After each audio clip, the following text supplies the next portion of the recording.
রাষ্ট্রকে গণতান্ত্রিক রাষ্ট্র হিসেবে গড়ে তোলার জন্য যেসব জায়গায় সংস্কার করা দরকার সেসব স্থানেই সংস্কার করা হবে বলে জানিয়েছেন তথ্যমন্ত্রী জহিরুদ্দিন স্বপন। তিনি বলেন, গণমাধ্যমের স্বাধীনতা নিশ্চিত করবে সরকার। গণমাধ্যম কমিশন গঠনের লক্ষ্যে আয়োজিত কর্মশালায় তথ্যমন্ত্রী এসব কথা বলেন। একই অনুষ্ঠানে প্রধানমন্ত্রীর তথ্য উপদেষ্টা ডক্টর জাহিদুর রহমান জানান, গণমাধ্যম কমিশন গঠনে কাজ করা হচ্ছে। আরও জানাচ্ছেন বিপুল দেব রায়।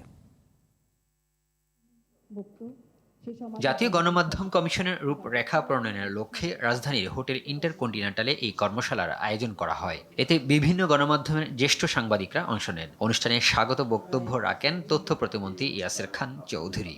গণমাধ্যমের মর্যাদা মানে মূল প্রবন্ধ উপস্থাপন করেন প্রধানমন্ত্রীর তথ্য উপদেষ্টা ডাক্তার জাহিদুর রহমান। এই সময় তিনি বলেন, গণমাধ্যম কমিশন নিয়ে সবাই একমত হয়েছে, এটি গঠনে কাজ করা হচ্ছে।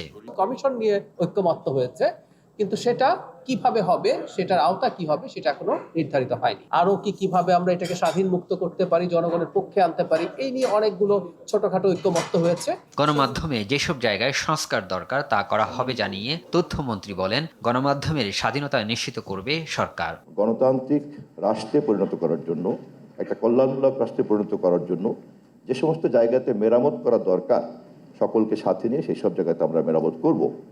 এবং সেই এরিয়াগুলির মধ্যে একটি গুরুত্বপূর্ণ এরিয়া হচ্ছে গণমাধ্যম।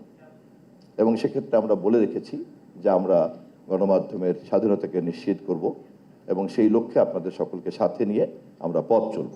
প্রথমবারের মতো গণমাধ্যমের সকলকে একত্র করা সম্ভব হয়েছে জানিয়ে মন্ত্রী আরো বলেন, এর সুদূর প্রসারী ফল দেশের গণমাধ্যমের জন্য বিশাল সুযোগ বয়ে আনবে। এর যে সুদূর প্রসারী গুরুত্ব, এর যে সুদূর প্রসারী প্রভাব।